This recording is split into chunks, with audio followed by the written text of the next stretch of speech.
Well, unfortunately, he drove through Paris and he stopped just on the outskirts of Paris at a German military outpost. He stopped the car and got out and went over to some of the officers within the group of soldiers, and they come running back to the car and they opened up the car doors, yanked us out, and they proceeded to beat us very badly.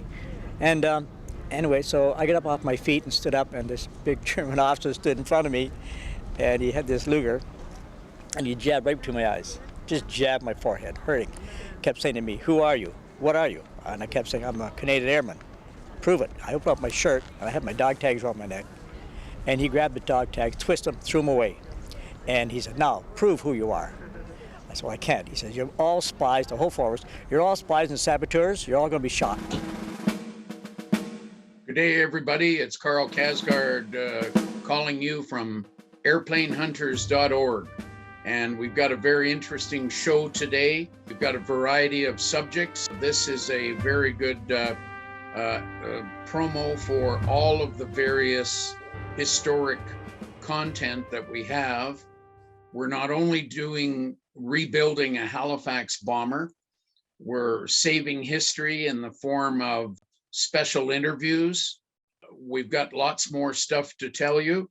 I wanted to introduce my two very important guests. One is Chris Charland, Air Force historian in the upper screen, and our main man for rebuilding the Halifax, Scott Knox at Knox Tech in Arnprior, Ontario. So gentlemen, welcome. And I wanted to just touch quickly on what we're going to discuss today. I've got some stuff I can tell you about working on the Halifax components in the Bomber Command Museum, but Chris Charland and I are going to talk about the beginning of the Chris Charland classic interviews, and we will be talking about I guess mainly RCAF veterans, men of Bomber Command and of the Royal Canadian Air Force. So Chris, we'll get to that in just a few minutes, but welcome on board, Chris. Thank you, Carl. Okay, great. And Scott, we can maybe get a little report from you on how things have been going at the rebuild shop, and obviously you're coming up to speed again, and so we're glad to see you healthy and happy, and welcome on board. Great, it's good to be back. Good to be back in the shop. That's great. Things are happening kind of slowly, mostly administrative tasks. And one thing we did do, we went down and we visited RCAF Trenton a couple of weeks ago, and we picked up some parts that they had machined for us. So I'm not supposed to lift anything heavy, but anyways, here we go. So these are the wing pickups that they had machined for us. Wow. Very nice, very beautiful, already ready to be drilled in situ in the main spar.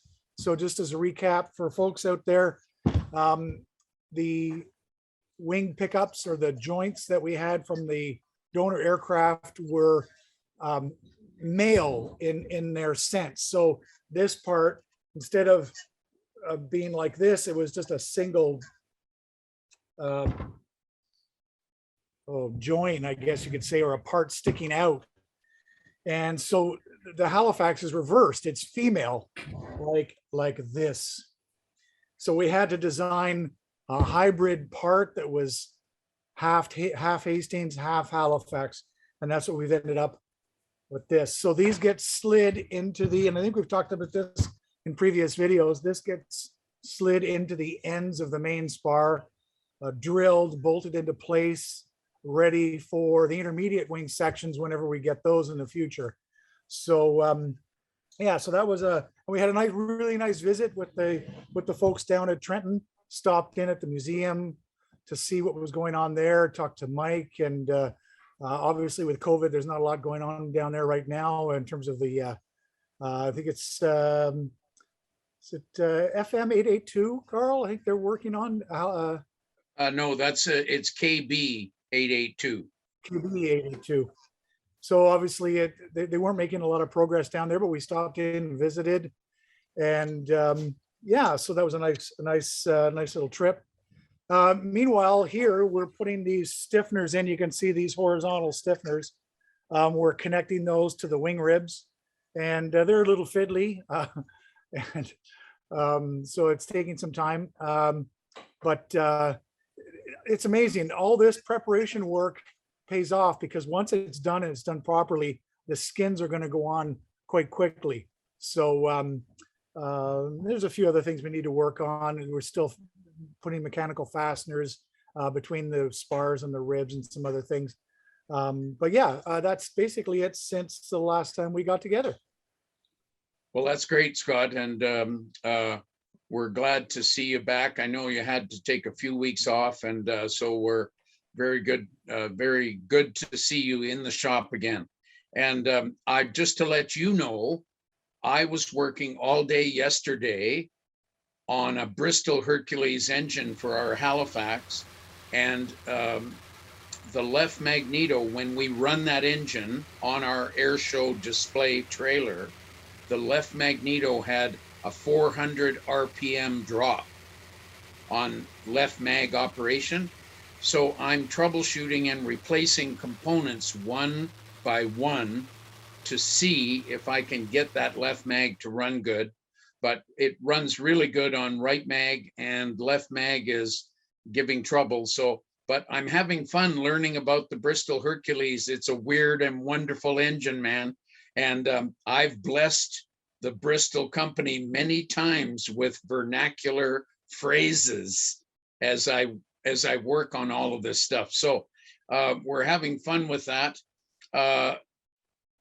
So appreciate that report.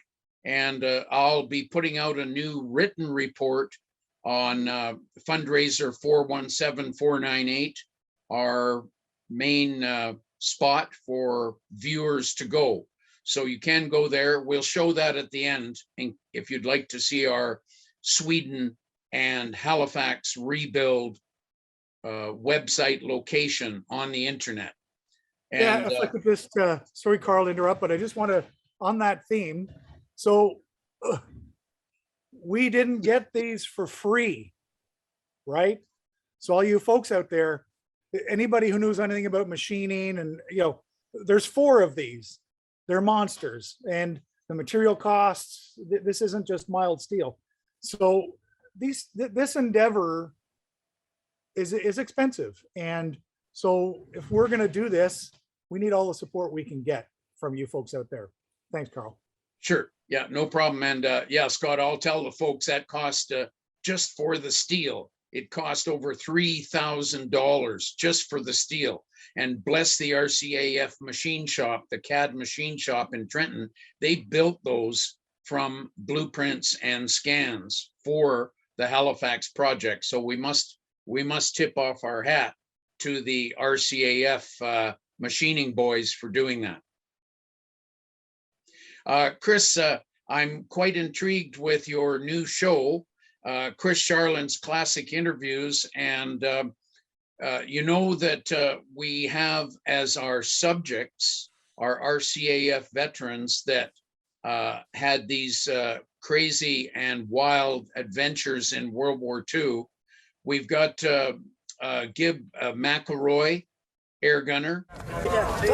Do you remember, Jim, how cramped you were, and the joystick came up between your knees, and if you wanted to turn to the right, you just moved. You could only, it was wrist action, am I right? Yeah. And left, and if you wanted to raise the guns, they were up and down. That's all. You had no room to do anything. That's right. Although we were taught to take the breech blocks out and put them together again in the dark, you'd never in God's name. No. Christ, 35, 40 below zero up there. Yeah. You couldn't feel anything. And you couldn't feel anything. With gloves on, you couldn't take gloves off. No, you couldn't take them out. You'd freeze. I think the worst thing about these turrets was that you couldn't open the doors when you were up in the air with the air pressure. That's right. Yeah, That's yeah. right. You had Well, to get somebody to bang the door open. the wireless op used to come and open the door and let me out, but we were supposed to have wires. That's right. Toggles. We were supposed to have wires for toggles to open them, and they said, "I'll put it on the next trip, Mac." We've got Ed Carter Edwards, and I think he was a wireless operator. Ed Carter Edwards had the misfortune of becoming a prisoner of war through the Gestapo. He was captured and he was in civilian clothing at the time. So he was going to be shot as a spy, but instead of being shot, he was sent to Buchenwald, was a very notorious prison war camp as well as a concentration camp. One of the biggest thrills that's happening to me today, yesterday I met a fellow here that was with me when we were in Buchenwald, the concentration camp in 1944. Him and I were there, contrary to the Geneva Convention, and this is the first time he realized that there were other members still living today that were in Buchenwald. And there are 3 other members here tonight with this reunion from Buchenwald, and so it's given me a good opportunity to have John Harvey meet myself and the other boys from Buchenwald. As a matter of fact, this is John right here. John. Oh, John. Here's John. This is the first time we've met since 1944 when we were in the Buchenwald concentration camp at Weimar, Germany. We were there for 3 months after spending several months in the civilian prison in Paris. So it's a different story than what the average prisoner of war experienced because we were not protected under the Geneva Convention. And so we were part of the camp. We were starved and we were witnessed the beatings and other things that went on in concentration camps. But anyway, we're here tonight, and the first time The SS document said we were supposed to be executed. That's right. We got out of the Buchenwald just in time. We were all slated to be executed the way they executed the 37 military espionage agents that were caught in Paris, and that was by hanging you on a meat hook till you strangle to death.